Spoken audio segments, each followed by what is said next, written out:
Reading from the Holy Bible, the New American Bible, Deuteronomy chapter 5.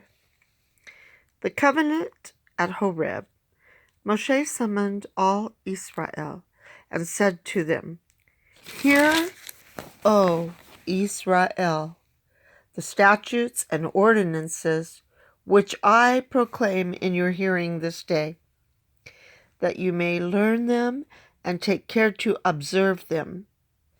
The Lord our God made a covenant with us at Horeb. Not with our ancestors did the Lord make this covenant, but with us, all of us, who are alive here this day. Face to face, the Lord spoke with you on the mountain from the midst of the fire. While I was standing between the Lord and you at that time to announce to you these words of the Lord, since you were afraid of the fire and would not go up the mountain." The Decalogue.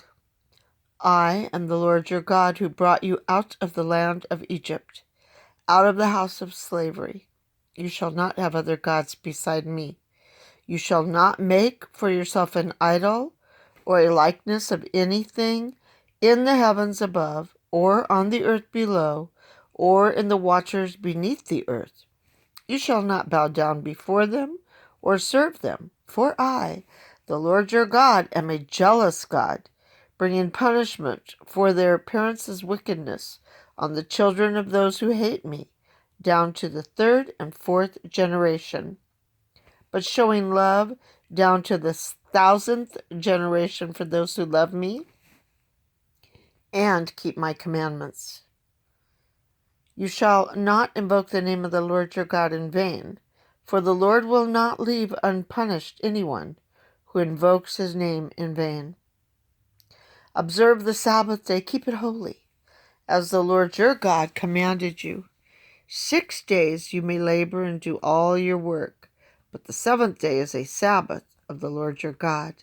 You shall not do any work, either you, your son, or your daughter, your male or female slave, your ox or donkey, or any work animal, or the resident alien within your gates, so that your male and female slave may rest as you do. Remember that you too were once slaves in the land of Egypt, and the Lord your God brought you out from there with a strong hand and outstretched arm. That is why the Lord your God has commanded you to observe the Sabbath day. Honor your father and your mother as the Lord your God has commanded you, that you may have a long life and that you may prosper in the land the Lord your God is giving you. You shall not kill. You shall not commit adultery. You shall not steal.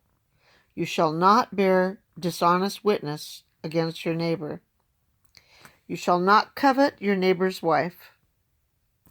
You shall not desire your neighbor's house or field, his male or female slave, his ox or donkey, or anything that belongs to your neighbor. Moshe as mediator. These words the Lord spoke with a loud voice to your entire assembly on the mountain, from the midst of the fire and the dense black cloud, and added no more. He inscribed them on 2 stone tablets and gave them to me. But when you heard the voice from the midst of the darkness, while the mountain was ablaze with fire, you came near to me, all your tribal heads and elders, and said, "The Lord our God has indeed let us see his glory and his greatness, and we have heard his voice from the midst of the fire. Today we have found out that God may speak to a mortal, and that person may still live. Now why should we die? For this great fire will consume us. If we hear the voice of the Lord our God any more, we shall die. For what mortal has heard the voice of the living God speaking from the midst of fire, as we have, and lived?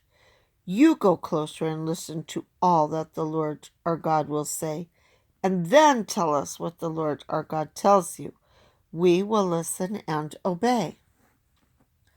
The Lord heard your words as you were speaking to me and said to me, I have heard the words these people have spoken to you, which are all well said.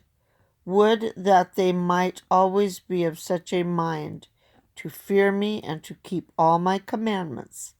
Then they and their descendants would prosper forever.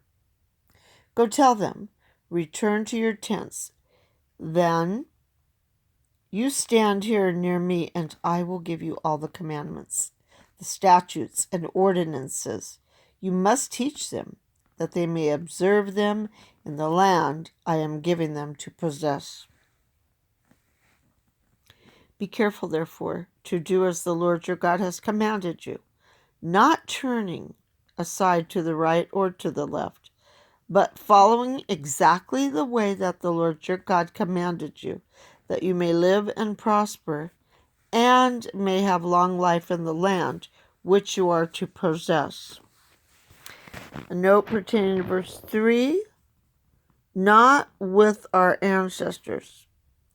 In fact, the covenant was made with the ancestors, but these had died out during the 40 years.